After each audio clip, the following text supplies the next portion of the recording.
name is Katarina Jovanovic, and I'm a data analyst, regional data analyst, and monitoring, evaluation, and learning and accountability officer at Save the Children. One part of it called Balkans Migration and Displacement Hub, which operates under the Save the Children Northwest Balkans. So I will start the presentation right now. I will do a classical presentation, so you can, everything that you would like to ask me, you can put it in a chat box, so we can talk about it later when I finish. So I will attend to each question, but I would like to tell my story first. So let me begin. Okay. Okay, something is wrong. There you go. Okay, first I would like to say why we're here. So we did a research on informal practices of unaccompanied minors who are traveling through the Balkans route. And we face some of the difficulties we usually have when researching children on the move.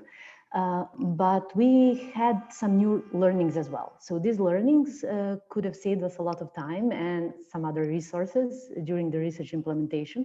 So we wanted to find a way to share them with our colleagues in our organization and those who might have less experience with this specific population. This is children in migrational context, but also to start to do some sort of systematization of the learnings which repeated from one project to another.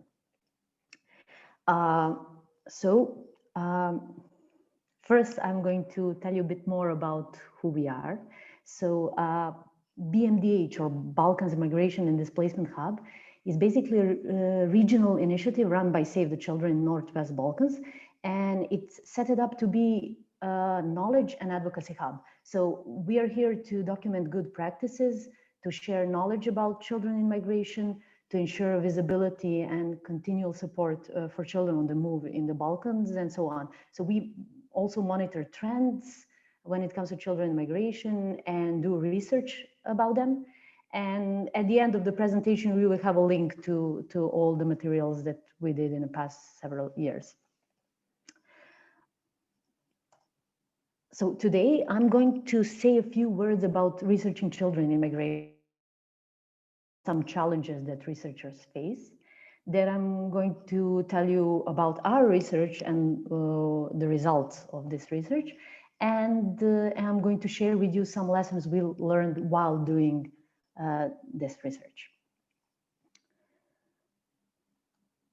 So, doing research in a migration context. So this is really not easy. I'm mostly going to talk about doing research in countries of a fast transit for migrants.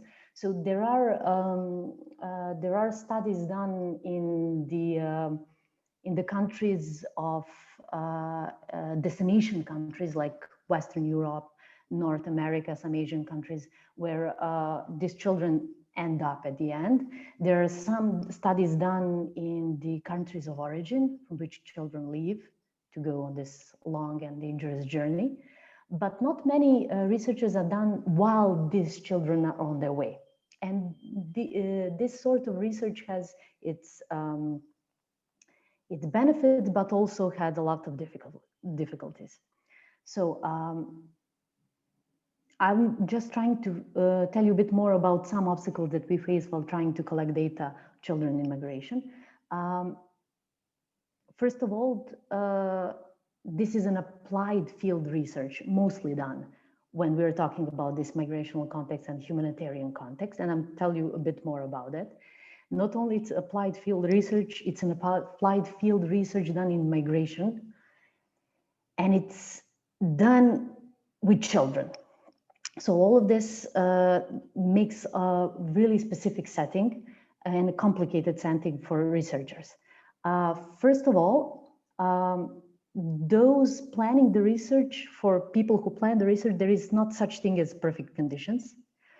With enough time and enough resources, everything is possible to be done, but we're not talking about such conditions here. So this is not laboratory, and there are many variables and obstacles in our way in order to collect information about our beneficiaries or groups that we're interested in. So although this field research or research done in a real setting has great advantages in the terms of data validity, richness of, and complexity of gathered information, there are a lot of factors that can make systematic data collection in such context really difficult. For example, the availability of the respondents, the vulnerability of respondents, their legal status, the nature of this phenomenon that we're investigating, the stability of the phenomenon, and so on. The other really important thing about applied field research is the applied part. So data which researchers collect in humanitarian sector must have some specific practical purpose. It should not only help us understand some phenomenon, but first of all, it must improve programming. So this type of research is kind of burdened with the great responsibility to the beneficiaries, but also to donors as well. And all of this heavily influences the research process and decisions we make while we prepare a research. So, and on top of that, we're doing research in migrations. So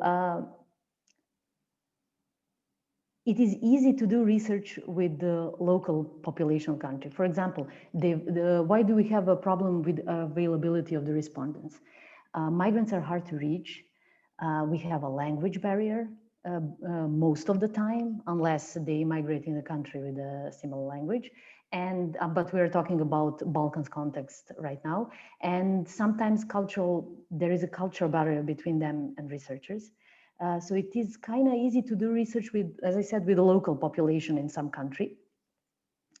For example, quantitative research. That's something that most donors and most people interested in data are interested in. But there are several problems with doing quantitative research when it comes to migration. If we look at some country, for example, Serbia, and its local population, it is easy to do quantitative research. We can easily make a sample. We have this sedentary population. They're going nowhere. They're there for you to approach them. You develop certain strategies to do so. And we exactly know how many people there are. We know what percentage are men or women. We know the percentages of different age groups. It's kind of easy to make a stratified sample. That's not the case with migrants. The available data on migrants is usually not stratified. It's not disaggregated by age, gender, and so on, rarely.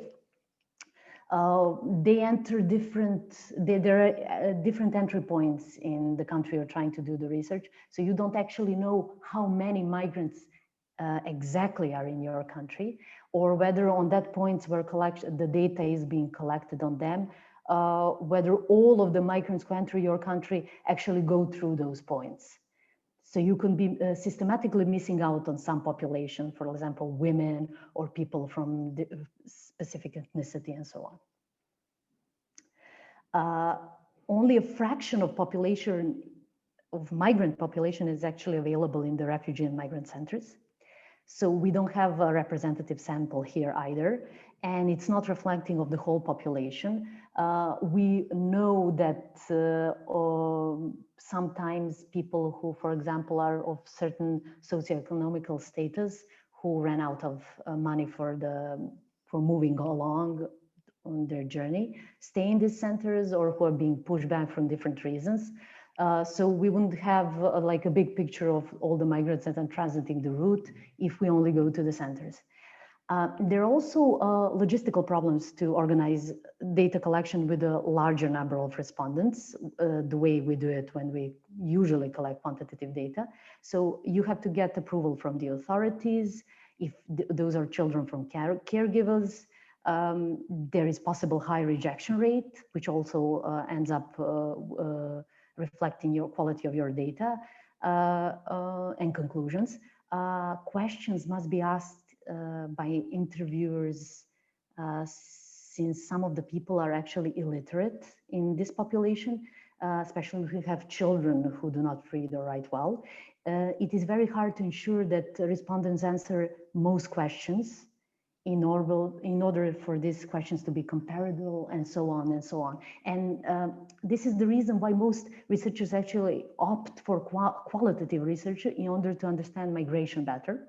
So usually when we do qualitative research, we do not have like fully representative samples of respondents and so on.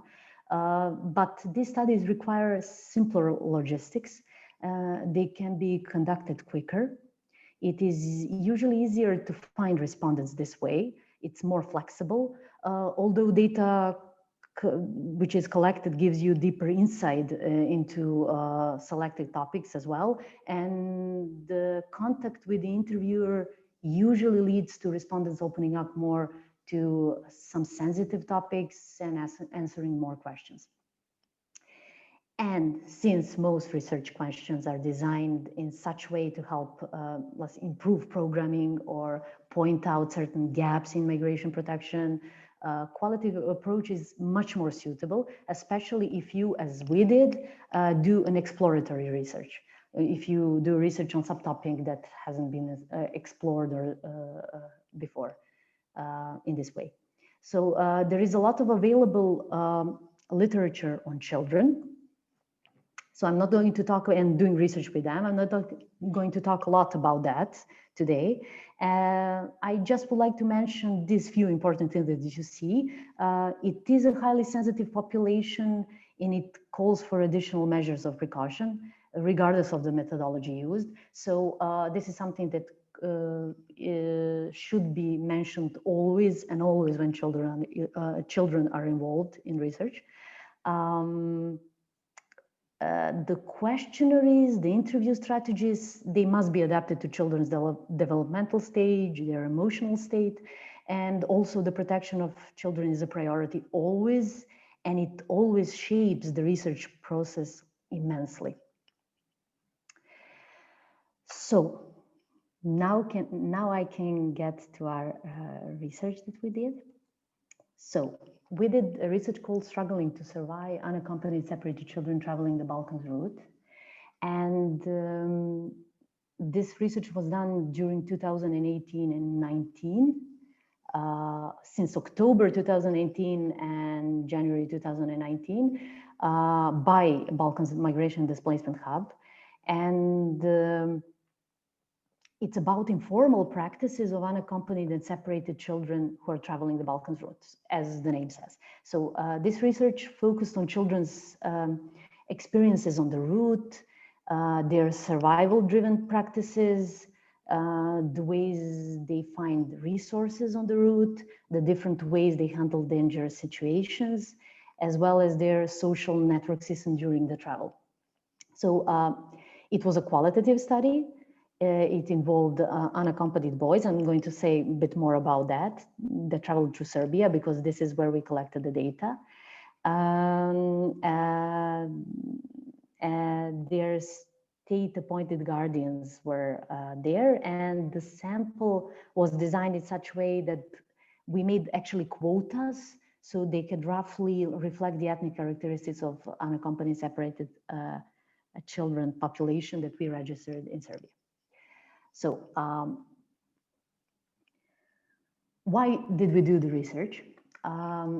Well, we knew at that point that we only had data from some official institutions on the Balkans route in different countries, like police, like military, like some political institutions, social welfare institutions. So they collected data and shared some of the data on the children that approached them or they approached them. But a major part of migrations actually takes place outside the formal systems. So these children, they roamed through this journey, this very traumatizing journey on their own. And we wanted to know what happened in between when between different institutions caught up to them in different countries. And we knew that there was not enough quality data on this subject. Yes, there was some data in the destination countries, mostly in Western Europe, but not as much as you could presume. So our goal was to identify these informal practices, to somehow, when we get the data, promote better understanding of children's needs throughout the journey, and to provide evidence-based recommendations for improving their positions. And some of the topics that we actually developed during the research and upon which we did a questionnaire were trying to collect information on children's experiences during the journey. Mostly about like key supporters, their key supporters during the journey, facilitators, their network, so-called. We wanted to find some bit more about some insights into different strategies the children employed during the journey. We wanted to do some sort of analysis on influences these informal practices have on their position of refugee and migrant as refugee and migrant children. And we wanted to reveal, and that was something special interest to us, to reveal the children's perception of the journey. So that's not something that we had a lot in this research community. We want to see how they look at the journey they went through, and to somehow connect that with our programming, to somehow connect that with better understanding, not just to put meaning, us as adults in some foreign country, to their journey. So what we did was 36 semi-structured interviews. We also had our quantitative data, which derived from our monitoring practices, a very, very good system set it up even prior to me coming to Save the Children. So we collected the data on our programming, but we also collected data on the migration trends, especially with special focus on children for years. So we basically knew what is some rough structure of our beneficiaries, where they come from, what age they are, and so on. So that's how we made actually the sample for this research. So we talked to boys aged 13 to 17, coming from Afghanistan, Pakistan, Iraq, Iran, Ghana, and Mali. So why only boys? We actually tried to talk to some of the girls. We wanted to have that gender perspective, but it was very hard to find girls who were willing to talk, or girls that actually were detected as unaccompanied and separated. So I'm going to talk about that a bit later. Also, why adolescents and boys? Well, this is the population that actually was the most prominent in unaccompanied and separated, with unaccompanied and separated children in Serbia for years. So we wanted to see what was their perspective on their journey. We did it in cooperation with government institutions. And of course, the caregivers of these children were present during the interviews. And one of the reasons why we cooperated with governmental institutions, we find that important as an organization, is because this is the way we wanted to promote also some of the values that I talked about before within, and to do some sort of an advocacy within these government institutions. So let me tell you a bit more about the findings we had. I'm not going to talk about all of them, so you can find that in this extensive report that we made, but some of the fine ones, I'm going to talk about them today.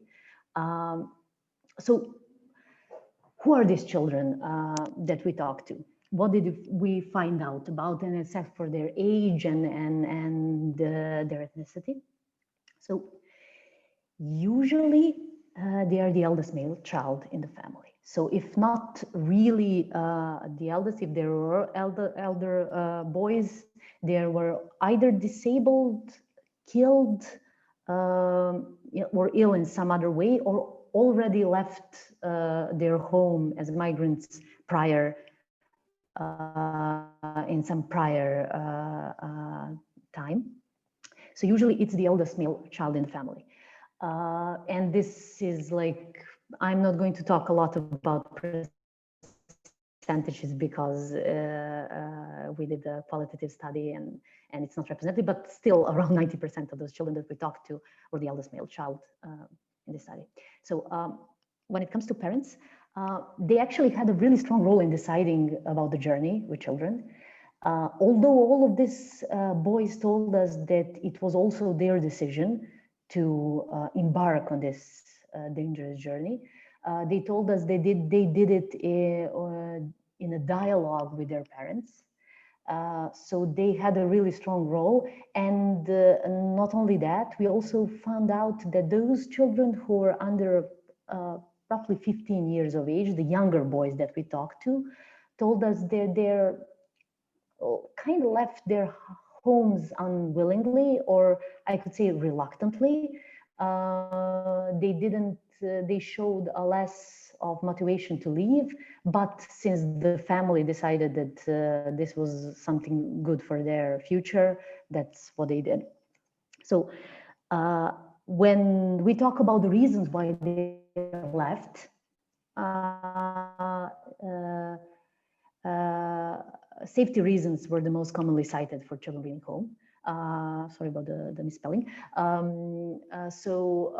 When I say safety reason, there are different reasons. They're mostly cited because they told us about several reasons, usually why they left. And almost each time safety reasons were at first or the second in line.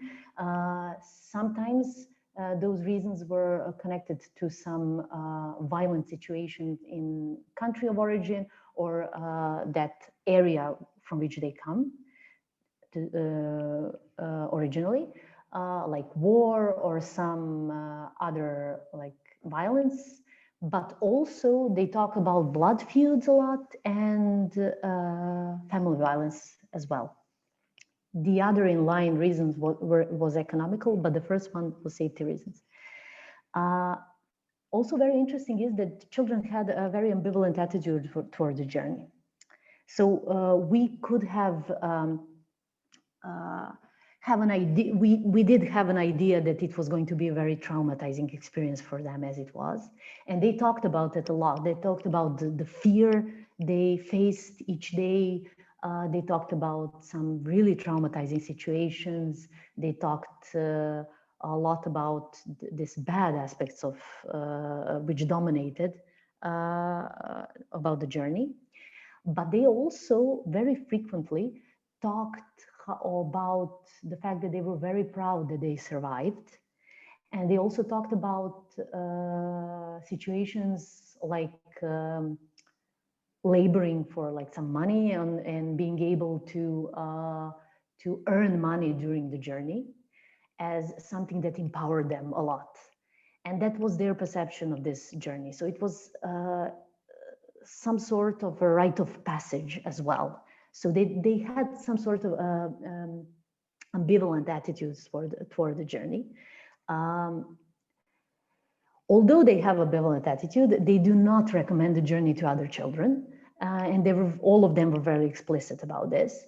Especially they would not like to see their siblings go through the same thing. Which can tell us a lot about, actually implicitly about the difficulties that they faced. The other interesting thing was that actually families had, that's something that we didn't expect, had some sort of a mechanism to try to protect children before they left and during the journey as much as they could. So it happened that in several cases, children told us about their families trying to find somebody in their local community, like in the village they come from, who also went on this journey as a refugee or a migrant. And they try to find, usually the adult, to actually accompany the child. Or if nobody came from their community, there are even situations where parents found other children that were traveling and from like different communities and went to see them and to get to know the children, to get to know each other before the journey so they can travel together and protect each other. The problem is that almost in all cases, these groups were split somewhere and dismantled somewhere along the route. So it's not a very efficient mechanism. All of the children that we spoke to, most of them actually stopped their education at some point because of this journey, and most of them would like to resume it in the destination countries. But almost all of the children who said that they would like to continue get educated felt pressured to pay for the journey or to help their family, and thought that at some point they would like to finish the education, but that's not something that was like first on the list. So when we talk about the journey itself, and you can see behind this thing that I'm talking about, like on this presentation, these are the drawings of the children that we actually collected, and the way they saw their journey. So the journey was usually arranged in the country of origin by parents and by some people that they called relatives, like uncles or so on. Actually, many children told us that these people were not their relatives, like by blood, but those were some influential people in their community that actually connected them to smugglers or gave money for their, lended money to their families for their journey. And this main smuggler is usually a person from their country of origin. Usually Afghanistan, even if children started their journey from, for example, Pakistan, and they called it Kashakbar, they carried very little with themselves once they started the journey. So they started the journey in large groups, which slowly dismantled as they approached their destination countries. And actually, the interesting thing is that the children told us that many of the people, for example, starting the journey from Afghanistan and Pakistan, didn't even want to come to Europe. They were interested in going to Iran or going to Turkey, and they stopped their journey there. So the children carried very little with themselves. They had some spare clothes, water, a small amount of money in local currencies, and a mobile phone. So the mobile phone is perceived as the most important item for children. That's how they perceived it, as the most important item, that and drinking water during the journey. The mobile phone helped them connect with their families throughout the journey. The mobile phone helped them connect with the smugglers. It was one of the most important means of their survival. When it comes to money, they don't actually wear a lot of money with themselves. First, there's a lot of stealing and a lot of along the journey. So, and their families usually do not have that much money or cash to give them. So they carry, well, in average around 200 euros, 100 or 200 euros with them.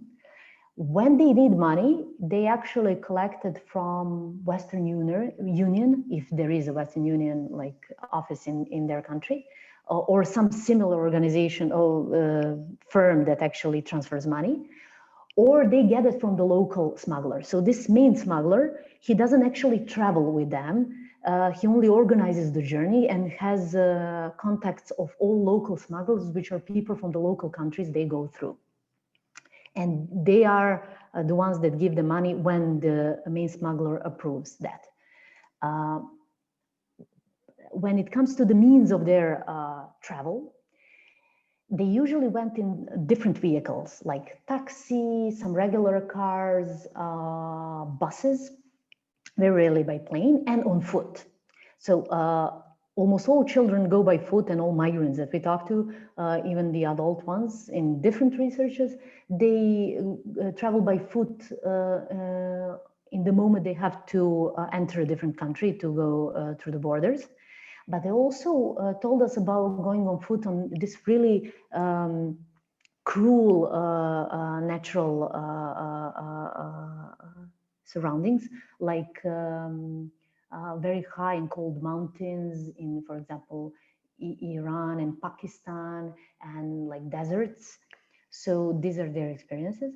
And when it comes to vehicles, usually they're the ones who are put because they are small and smaller than the adults. They're put in trunks, sometimes even several of them in one trunk without proper air, and or under floors. And several children told us about traveling in those vehicles and some of the most stressful parts of their journey, because it turns out they had a lot of crashes. For example, they experienced a lot of traffic crashes because these people who drove them, the local smugglers, were speeding because they were using alcohol or opiates and so on. It is very important to say that most children were actually in contact with their families during their journey. So this is why mobile phones are so important. So almost all of the children that we talked to had a contact with their family. Unfortunately, not all the time. So there were countries or like really long periods when they didn't have phones, were not allowed by smugglers to talk to their families, and had really long stretches of stressful periods where they couldn't let know their families that they're okay and alive. Families relied on children adults from their community to provide protection and support. I talked about that a bit. And it is interesting that children knew, and very clearly knew, that when it comes to their journey and the quality of the journey and the amount of protection they're going to have or not have from the smugglers, that's something that depended heavily on the amount of money their family paid for that journey. So the quality of service, so-called, provided by local agents depended on how much money it was invested in their journey. So there was something that these children called 100% smuggler, loosely translated. Those are the smugglers that when you pay them large sums of money, you pass through all of these countries, for example, from Afghanistan to, I don't know, some Western European country, without being derailed, without being stopped by police on any border entry, without being molested by, or being hungry or something else, molested by the other migrants or especially smugglers. Also, very important, we found out that Turkey was a mid-station for resting and finding contacts to continue the journey for almost all of the children, even those children that went from Africa, so sub-Saharan African to the Balkans. So Turkey is some sort of a focal point for migration. And the interesting thing is that it was the place where most of the children told us they labored. So child labor is apparently a relatively frequent informal practice. They work in textile factories, in recycling area, in agriculture, usually textile and recycling in Turkey, agriculture in Greece, but they mostly worked in Turkey. And they were treated worse than adults, and they were quite aware of that.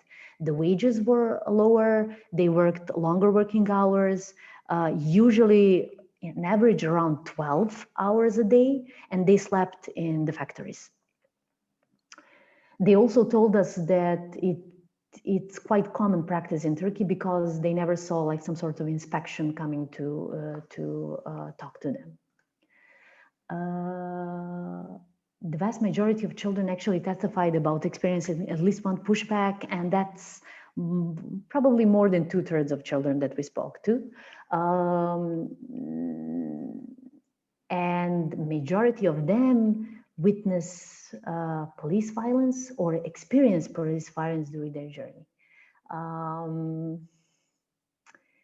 So we have these children who are running away from their homes because of the violence, and they're experiencing it all around the route until their destination countries.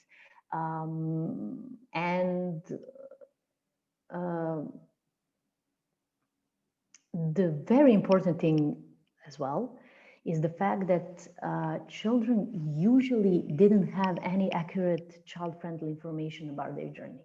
So what am I talking when I say this? So almost all children told us that they had different problems in all of the countries they went through, especially when they were stopped, like the police or people who were authorities leading the migrant and refugee centers. They were asked to sign papers that were not translated.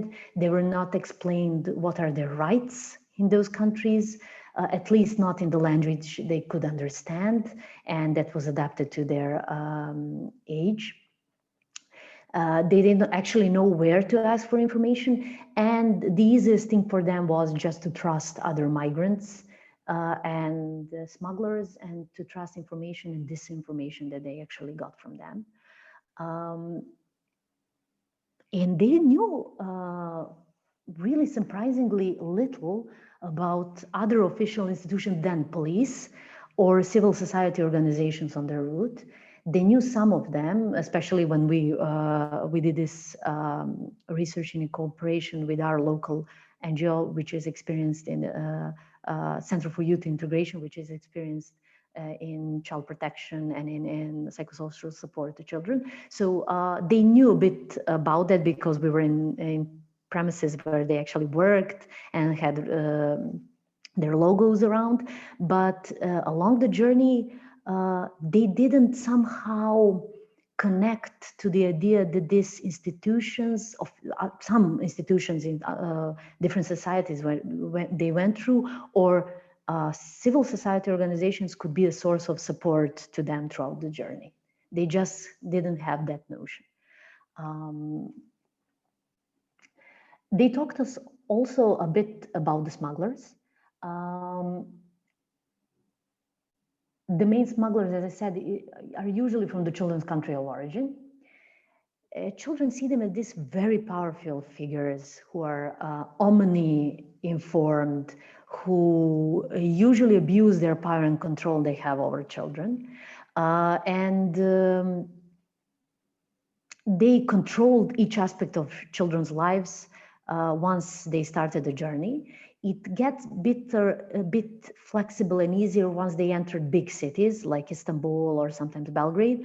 So that's the time where they had a bit of a leisure time, but throughout the other parts of the journey, the smugglers controlled when the children moved, determined the means of transportation, told them when they can actually use their phones or contact their families, usually for just 2 or 3 minutes at some certain period when they said it is okay.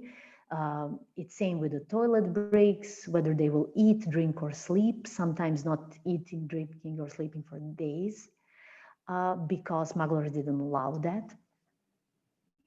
And sometimes even in some very harsh and extreme climate conditions, like mountain ranges or deserts. Local agents also use children as smugglers. So, and these children know it. So in their group, they knew that some children probably are helping the smugglers. So they were really,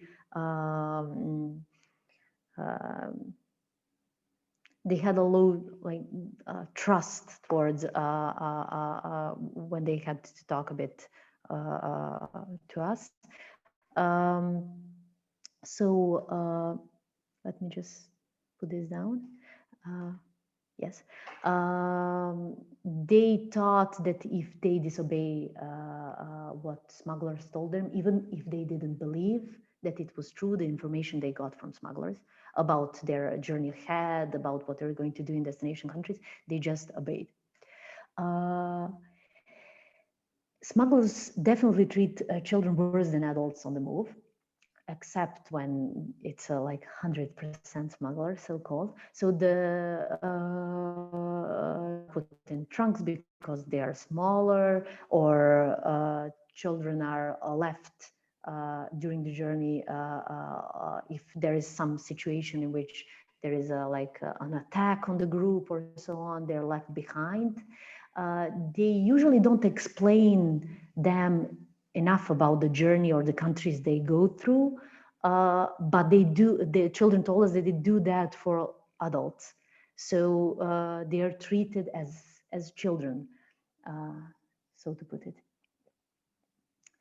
So I'm going to just go through some key recommendations. These recommendations from our research came basically, their idea was to serve for advocacy purposes. So we advocated for the better protection of unaccompanied and separated children from violence and abuse by smugglers. So we thought about like setting up and trying to advocate for stronger mechanism for identification and referral at the borders, so they are protected from the smugglers. Also advocating for ensuring adequate and reception and asylum procedures. The very important thing is the provision of age-appropriate information to unaccompanied minors. That's something that all of the children told us that they didn't have and they would like to have. So like asylum processes, legal pathways for them, rights that they have, so on, and better understanding of the drivers of migration in the countries of origin. So why is this important? Because we should raise awareness of the risks children face traveling alone. Because we should raise awareness in the countries from which they come, so that their parents and people from community know what exactly happens. Most of these boys told us that they didn't tell even half of things that they told us to their parents. Sometimes only some of those things to their fathers, but not mothers, because they thought that they would be scared to death for them along the journey. So that's it.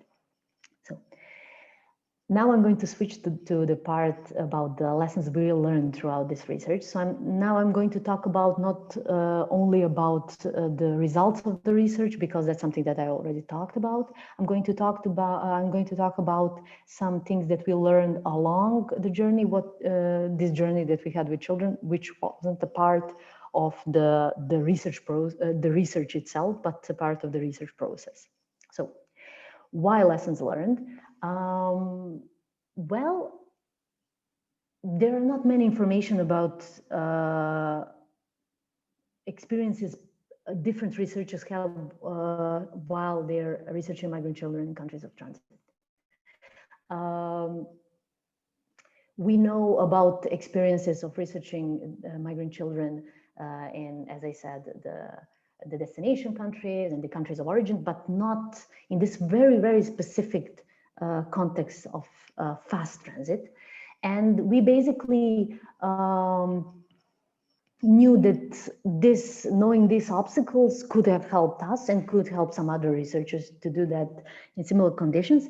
And we thought that maybe sharing these experiences could prompt other researchers to share this sort of practical experience more often and add to the pool of knowledge about research and about children immigration.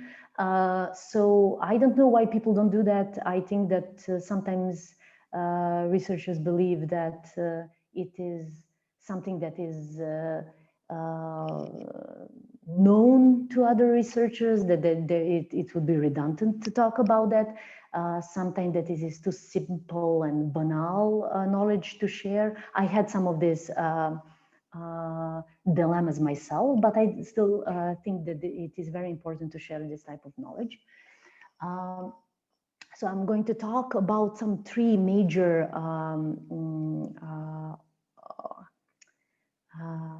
topics about the lessons that we learned. One of them is the data collection aspect. One of them is the learnings we had when it comes to logistics of research.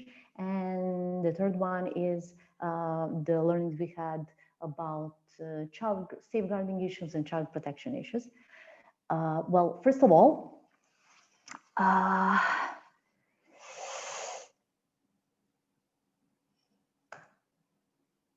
okay, so it is really very hard to have any firm plan about the interviews once you start the fieldwork. The availability of children in country of transit is very limited. It's unstable, it's short, their presence is short. So the children were most often expecting to leave Serbia relatively fast, for example. And this meant that they had really limited time for the interviews. For example, we had the only possibility for us was to access children in drop-in centers where they stayed a short period of time during the day, or in institutions for child protection and camps. In these institutions of child protection and camps, it was very hard to catch up on children because they were free to move, to leave the center and return. So we could never say, okay, we have several boys that said that they would like to talk to us, they're of this and that ethnicity and this of that age, we can come tomorrow and talk to them. This usually doesn't work like that. And sometimes they leave abruptly in the middle of the interview because there is some resources out there for them. For example, some information about their next part of the journey, or they want to connect to some other migrants and so on. The other thing is that the interviews are not children's priority, and that's something that we all know. So that spare time they have is very precious to them. That's the time when they don't need to attend to their meals or to some other needs that they have. They're free. That's the time they have to talk to their families, to socialize, to rest. Or to gather information about next steps in their journey, or some other resources like NFIs being shared or something like that. So it is very hard to sometimes persuade them to give us that time in order for us to collect some information about them.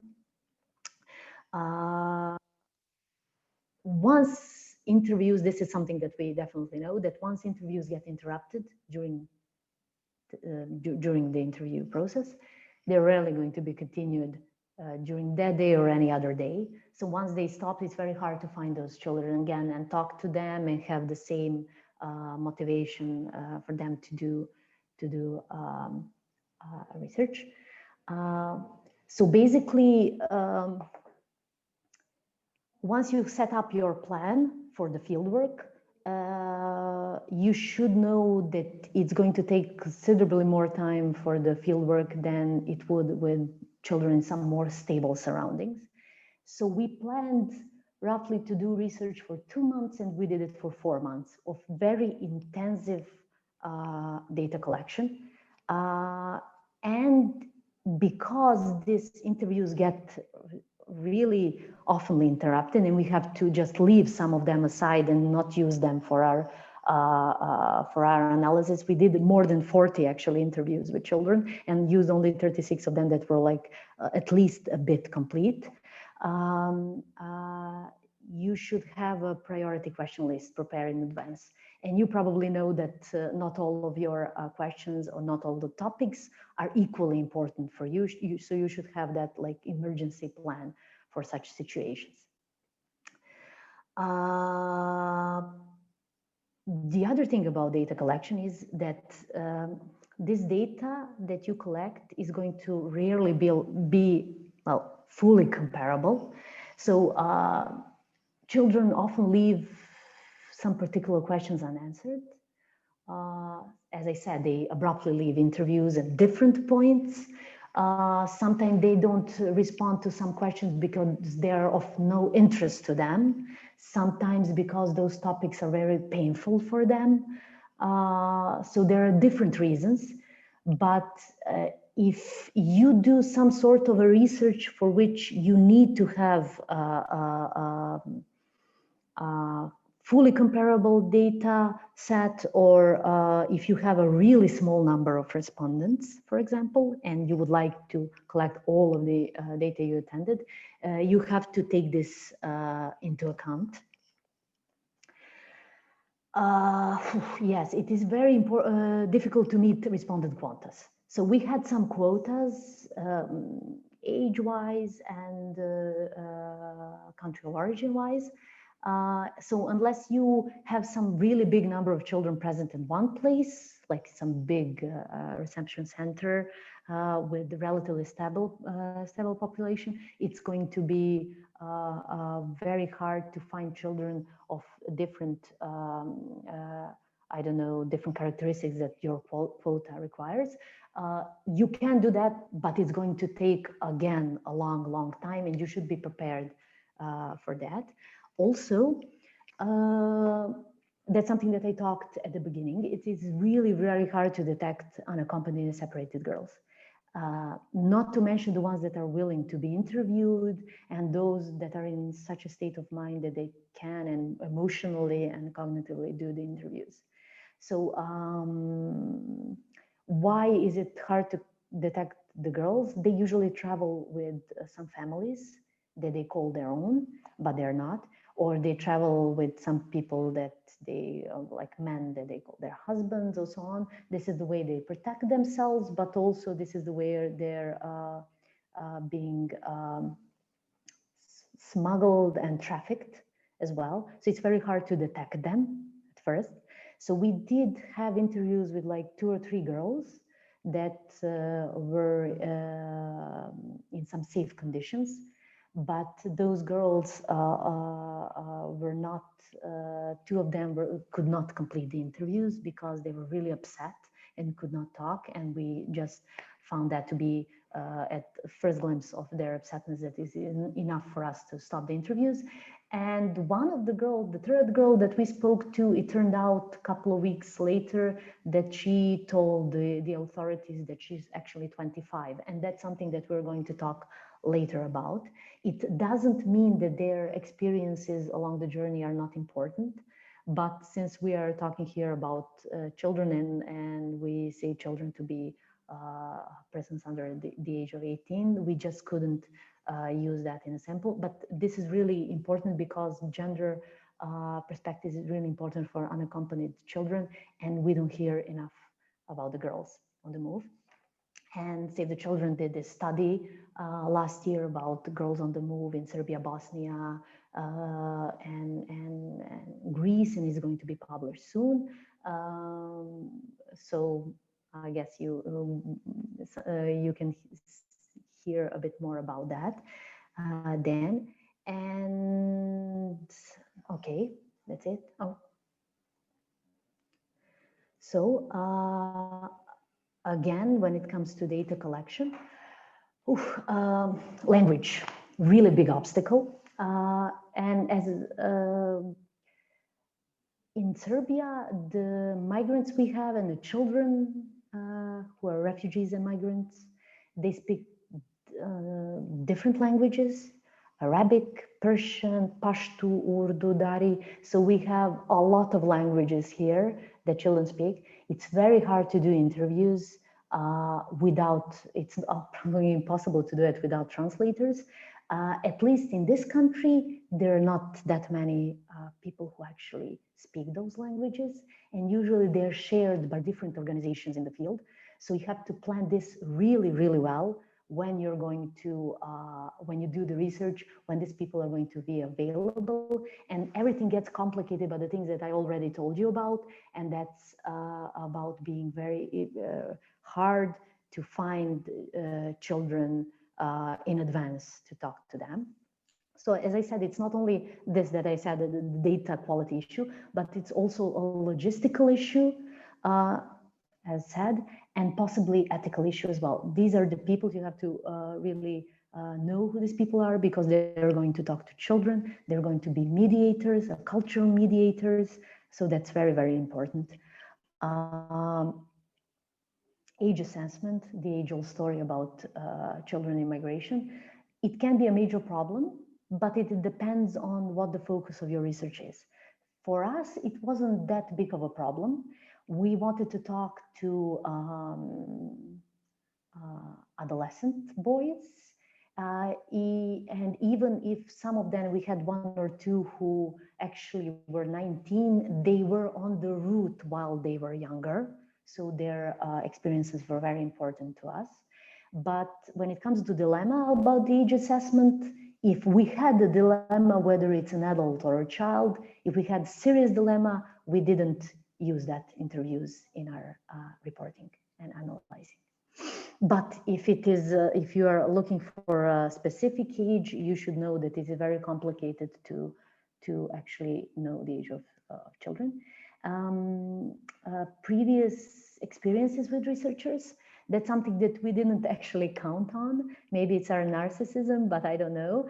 We didn't have an idea that sometimes children are going to, although we approach them nicely, we approach them, people who actually work with them already approach them, they were not interested in talking to us, not because of our subject, not because they were scared, although being scared is usually the primary reason.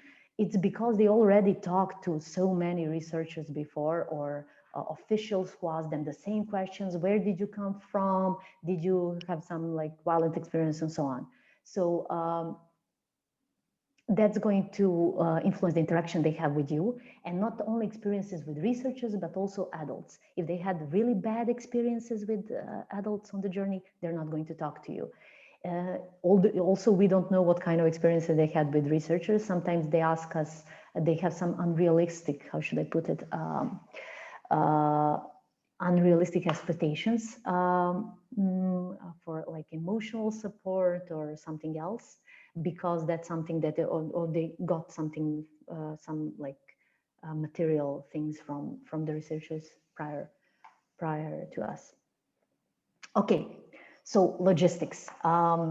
When it comes to logistics, first of all, it is really, really hard to find adequate space for conducting in-depth interviews in the centers we worked in. So this is really important. So it's very important to have a separate safe space for interviews. And you have to pre-arrange it with the authorities managing the center. Sometimes they don't even have such rooms, such facilities. So you have to think about that before. Also, this is a safety issue as well, because we had a lot of situations in which children were observed by other children that traveled with them, knocking on the window, looking at them, and at that point, those children would stop the interviews and say that they're not interested to share anything else with us. And so there was a lot of peer pressure. Some of those children were working for smugglers and so on, and we actually witnessed that ourselves. The major issue is consent from legal guardians as well. So it is very challenging to obtain that, at least in Serbia.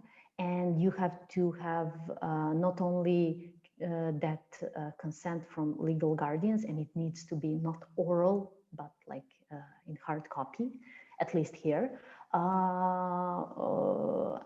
You also should have legal guardians being present at the interview, or at least offer to be present in the interview while you do the interview with children. And that drives us to the third point, and that's overwhelming number of adults in the interview. So we never thought about that there will be an interviewer, a legal guardian, at least an interview, legal guardian, and a translator there. So 3 adults talking to 1 child, of which sometimes they knew only interviewer, or sometimes they knew only the cultural mediator or translator. So this is very, very complex situation to collect any sensitive data, and you have to think about it prior to actually making any step in doing fieldwork. So children should be prepared to this. And questionnaires should be adapted to these circumstances. So you should know that you're going to sit there with a lot of people.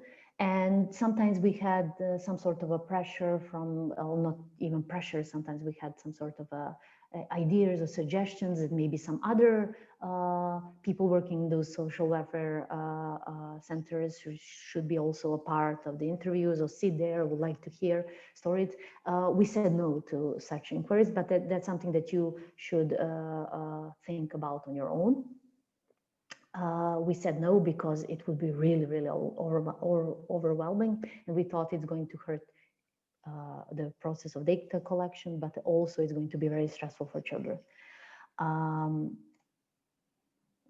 When it comes to protection of children, safeguarding and trust, that I'm not going to talk a lot about that. That's like the first principle of doing any research and talking to children.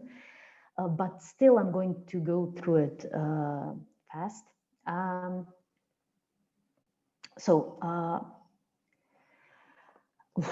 Researchers should be sensitive to any ethical dilemmas during the research, monitor themselves and children, especially children's emotional state at every point of the interview. So we have obligation as adults to do that.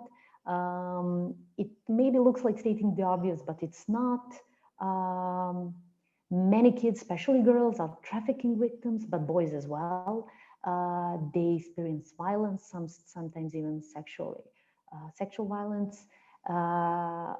So on our part, we, for example, did not do an interview with any child to whom we could not give fully adequate psychosocial support after the interview. So that's something that we did, or to refer them to that. It's kind of easy to ignore children's discomfort during the interviews because you need to collect data, because they usually feel frightened. They are frightened all the time. Okay, maybe this is not that big of a deal. Now they seem a bit more upset, but no, definitely our first responsibility is to protect children and not collect data. So that's something that doesn't need to be said again. Again, this is, I put it as a child protection or like safeguarding and trust issue. It could be a logistical issue. Very important thing that we came during this and other researches that we did. As I said, a lot of people are, sometimes 2 or 3 persons are going to be there during the interview. So interviewer should definitely be only one person asking children questions. And you have to talk about this and agree with other people that are going to be there during the adults. Before the interview starts, it has to be very clear, and it should be clear to children as well. It's much easier for them to understand to whom they're talking to. You're going to have a certain flow with them. They're going to build a certain trust. And we had situations when some people who weren't actually, who were like a support of guardians, asking them some very distinctive questions that could have affected them emotionally without any reason. So this is something that we did prior to each of the interview.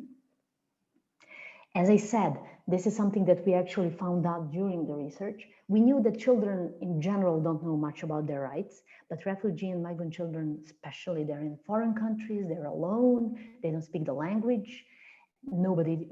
Usually they don't hear a lot of information. For example, most of the information they got about their rights, they got in Serbia, but they had all of the journey usually from Afghanistan or some other distant country. So they should be told very clearly what their rights are. They should be, they should know that there will be no consequences if they refuse to participate. Sometimes they feel obliged to do this research because somebody helped them in the center or so on. So this should be very, very clear. Ideally, interviewers should have experience in working with refugee and migrant children. ideally to have experience in doing research with them, but not necessarily. So as I said, we had a luck to work with our usual partner organization that has experts that are experts in child protection and psychosocial support. And these people are educated to do this. They have a lot of experience with refugee and migrant children. So we also experimented a bit while we did this research. So I, as a researcher, did like 1/3 of all of the interviews, because of course, it is important for researchers to do it, because you're the one who is going to analyze the data and report about it. But we wanted to somehow have a better distribution of our resources. And we thought that we could use these resources of this organization that actually worked with these children and prepare them for the interviews. So we did additional trainings with our colleagues in this organization. They knew about child safeguarding standards, of course, but we talked about this topic. We went through interviews, dummy interviews, so they could collect data. Why? Children trusted them. They saw them multiple times before they saw us. They really trusted these people. So it was just easy for us to train them to collect some of the data on the field. And it turned out very good for us because it was really quality data. But I can't say it is on you to decide whether this is something you can trust with somebody else. And connected to that, acquiring trust is really a major issue. If possible, you should spend some time with children before the interviews, or do what we did with this partner organization. Additionally, those questions that are potentially emotionally challenging should be asked at the end of the interview. That's something that researchers usually do, but it doesn't harm to mention again. You can sense some of these questions, have an idea that they could be maybe disrupting. And for some questions, you can understand that while talking to children, what topics are sensitive to them. So if you don't want them to have to just leave the interview or close up, then you should put it at the end of the interview and collect the other data. The dilemma about thank you gifts, that is incentives. So we did use thank you gifts for children, the very inexpensive small items of appreciation for them doing this research. We haven't told them about that prior to the research. And the reason for that was that we didn't want to use them as incentives. And I, as a researcher, am really against that. Incentives are very useful tool when it comes to some other types of research with different population, but not with children, because they feel obliged to talk to. So we had this like a small, it wasn't an incident, it was a mistake from one of our researchers who kind of mentioned to this participant that they will get a small thank you gift from us. And when that child stopped talking because they were emotionally disrupted and didn't want to continue in the interview, they asked us whether they will get the gifts even if they don't do that. So for them, it's an obligation. We should never do that to children. We opted for traditional interviews. Now, this is something for every researcher to decide. For us, well, basically, those, I'm not going to call them unconventional or child-friendly data collection methods, didn't work this time. The ones that are like using drawings, narrative analysis, role-playing, and so on, we do use that a lot when we try to collect data for children, but now we opted for something more traditional because most of our respondents were actually adolescents, and they're quite articulated enough and verbally so they can share their experiences. Also, our experience with unaccompanied separated children showed us that they prefer being treated as adults while sharing these experiences from travel. So without using some role play and so on. And also very important, these other methods could be more useful for maybe younger children, but would consume a lot of time for researchers. And usually in fast transit countries, you don't have that time. And of course, the interviews should be as short as possible. Children don't have much of an attention span, and it's all complicated for them. So I'm just going to say some sort of a conclusion. First of all, of course, there is no recipe for researching migrant children and transit population, and we didn't even want it to imply that we have a recipe, but previous learnings helped us, and we thought that maybe it could help somebody else. If we had any dilemmas about what we should do, we just went by children's well-being as a first principle and our ethical standards and some research logic. So it was very clear to us what we wanted to collect when the data is concerned, and that we don't want to harm children, and it was much easier afterwards. And the process was quite organic. So once we collected data, and during data collection, we understood a bit more about how we should go about research process and logistics. From logistics and data collection, we collected a lot of information about the research itself and modulated it. So, so it's all like this big, this complicated process. So that's about it. Thank you very much for listening. And you can find, as you can see, you can find a bit more information about our publications at the Resource Center. You just type in BMDH. Thank you, Katarina, for your really valuable presentation. Thank you for sharing these results. I would say that it was really important to hear the reality, what is happening to children when going through this huge change in their life and this huge travel. But I would like to tell how I feel grateful for sharing this lesson learned and for aiming this importance of researchers to share their experience and what they learned through this process. I see that yes, we don't have any more time, a lot of time for asking questions. But here is something in the chat. Would it be possible to tell us more about how you access these children and the difficulties you experiences, please? I may miss this part at the beginning. Yes, well, that part was very complicated, as I said before. We had to talk to the authorities first, not only the ones who run the centers, but also people from social welfare centers who actually have caregivers with them, the ones that are responsible for these children. It was a very long process of the negotiation. So that's something you should account for as well when you prepare to do such a research. And I know that it is very hard because of the other research we did, for example, in Greece, it is very hard to do that. It also takes a lot of time, but in Bosnia as well, and so on. So it's complicated, but you need to talk to authorities first. Okay, thanks, Katarina, for the answer. I would like to ask you if you could share your email in the chat box, if it's not a problem, so that you shared it in the last slide. But as we don't have much time, if anybody has any kind of questions, it would be great if they could send you an email in this situation. Yes, of course. Yes, I see a lot of thank you in the chat box. It was really interesting.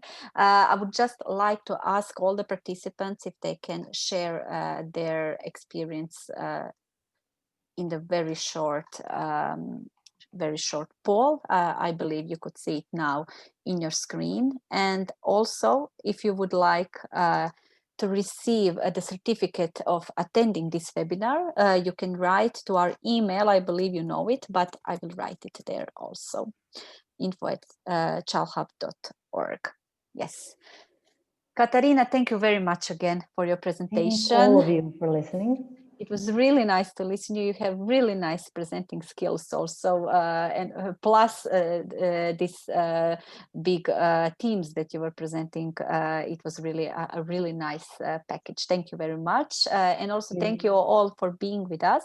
Please stay in touch with the Child Hub newsletter. We have it in our November. We have 5 more webinars. Please feel free to register and to be with us in the future. And I wish you all very nice day and the rest of the week. Goodbye. You as well. Bye. Bye-bye.